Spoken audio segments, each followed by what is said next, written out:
Hey everyone, my name is Jamie. Today I want to give you 3 reasons to believe that Jesus rose from the dead. There are more than 3 reasons. I picked these 3 for a couple of reasons. Firstly, they all begin with the letter E, so that's kind of helpful. Secondly, these are interesting because these are what I would call historical reasons. These are not like spiritual reasons. I'm not asking anyone to take a leap of faith to believe this. What I'm asking for people to do is examine the evidence and see if this evidence actually would lead us to believe that Jesus rose from the dead. The first reason is this: the empty tomb. It's actually a historical fact that 3 days after Jesus died on the cross, he was laid in a tomb straight after that, and 3 days later, he was no longer in that tomb. That tomb was an empty tomb at that point. Now this is interesting because we know this for a couple of reasons. Firstly, we know which tomb it was. So there was a man called Joseph of Arimathea. He was a very famous man in Jerusalem at the time. He was part of the leadership of the temple called the Sanhedrin. So he was kind of like a celebrity of that day, you could say. So he was a famous man, and it was in his tomb that Jesus was laid. Now, we're not just taking the testimony of one person here, because he went and spoke to another very famous person called Pontius Pilate. Pilate was basically the governor, kind of like a prime minister type figure. So if you imagine, it's in the news, these guys are both well known, and we're saying that this very famous person asked this very famous person to put the body of Jesus in their tomb. Now that's something that's really easy to disprove. If that hadn't happened, anyone could go to these guys who were well known. These aren't strangers or randomers that you'd struggle to track down. They're very public figures. And they could ask, do you know, was Jesus put in this tomb? And if he hadn't been in that tomb, they would have said no. And the whole theory would have unraveled from there. Secondly, another reason why we know that this tomb was empty is that the enemies of Jesus actually agreed that the tomb was empty. We hear the story of the Romans and the Jewish leadership at the time. Neither of these groups liked Jesus. Neither of them were fans of Christianity. And as this new way started to spread around Jerusalem, it was all based on the idea of the resurrection.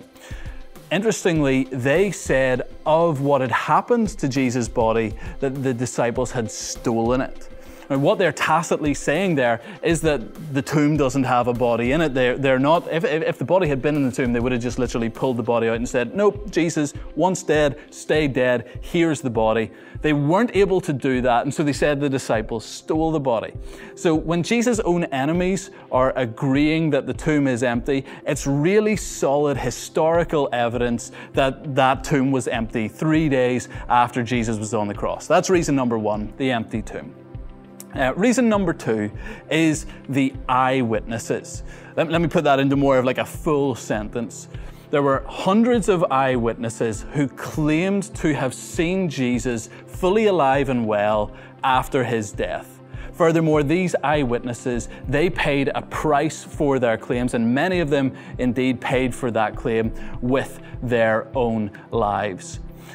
This helps us deal with the claim that Jesus' disciples stole the body, right? If the disciples stole the body, they would have to have had a couple of things. Firstly, they would have had to have had opportunity, and they'd have had to have had motive. If they're going to commit a crime, you need opportunity, you need motive. Well, opportunity, let's talk about that. The Romans had set up a guard outside this tomb. Roman soldiers, high-level soldiers, elite, battle-hardened types. We find a couple of days prior to this alleged stealing of the body that Jesus' disciples get, just freaked out and run away at a sign of a rabble of people with weapons. So what we're having to say is that in order to have the opportunity to do this, they would have had to become a crack team of special forces in 2 days in order to get past this Roman guard. Doesn't seem that likely. But secondly, the motive bit is really interesting here. If you were going to steal a body and make up this idea that Jesus had been raised from the dead, why would you do it? Now, there are legitimate reasons why someone might do this. Maybe it's for money, maybe it's for power, maybe it is for women, who knows, popularity, something like that. Lots of different reasons why someone could theoretically make this up. Interestingly though, Jesus' disciples, the people who were eyewitnesses of this, I'm not just talking about the 12, but very much including them, they paid an enormous price for this claim. They were impoverished. They lost popularity. They didn't gain it. They lost power. They didn't gain it as a result of this. All of the reasons why someone would lie about this and stick to that lie fall away as we follow their lives and the trajectory of what happens to them. Literally 11 of the 12 disciples got killed for this claim that Jesus rose from the dead. Hundreds of them all paid an enormous price in various other ways, including martyrdom. And yet we don't have a single instance of any one of these hundreds of eyewitnesses renouncing the claim that Jesus rose from the dead. That is compelling historical evidence that Jesus rose from the dead. So that's the second one, the eyewitnesses. Let me give you the third and final piece of evidence that I'd like to give for the resurrection of Jesus. It's this. It's the enemies. So we have the empty tomb, we have the eyewitnesses, now we have the enemies. There were enemies of Jesus who believed that he rose from the dead. Let me give two. James is one of them. Now, James doesn't strike you as a typical enemy. James is actually the brother of Jesus, but throughout his life, James does not accept the claim of Jesus to be the Son of God. We see earlier on in the Gospels, on multiple occasions actually, that James rejects the ministry of Jesus. He rejects the claims of Jesus. At one point, he and the other brothers, or maybe their cousins, they all show up and try to shut down Jesus' ministry. He was an enemy of the ministry of Jesus. Yet we find out later on James becomes a believer, and that James claims that he has seen Jesus raised from the dead, and he starts to worship him as God. Just imagine what it would take if you have a brother for you to start worshiping them as God. I have a brother. There is no chance on earth that I'm ever going to bow down and call him the King of Kings and Lord of Lords. He's a nice guy, okay, but I'm not going to push it that far. So we know that James has this change of mind, and that change of mind is based on the fact that he saw Jesus raised from the dead. Another enemy is Paul. Paul was originally called Saul, and he was kind of the chief enemy of the church. He goes around, he's gathering up Christians, he's chucking them into prison, he is putting them to death, again for this claim that Jesus is risen from the dead.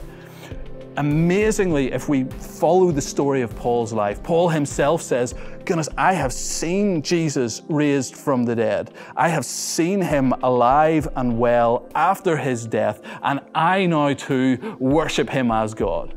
The closest equivalent I can get to is it's kind of like Osama bin Laden when he's still alive, basically going, I've seen Jesus raised from the dead, and I'm going to open, Taliban church here. If anyone would like to join me, please do. And Paul himself ends up paying this price. He pays for that with his own life. He's not doing it for popularity, not doing it for fame, like the other eyewitnesses, except that he actually started off as an enemy. So those are three, I think, really good reasons to believe that Jesus rose from the dead. The empty tomb, the eyewitnesses, and the enemies of Jesus coming to faith. If you enjoyed that video and you'd like to join us on a Sunday, please do. We're going to be celebrating the resurrection of Jesus this Sunday, 9:30, 11:30, 5:30. Please join us at the C3 Church on Facebook or check us out on YouTube.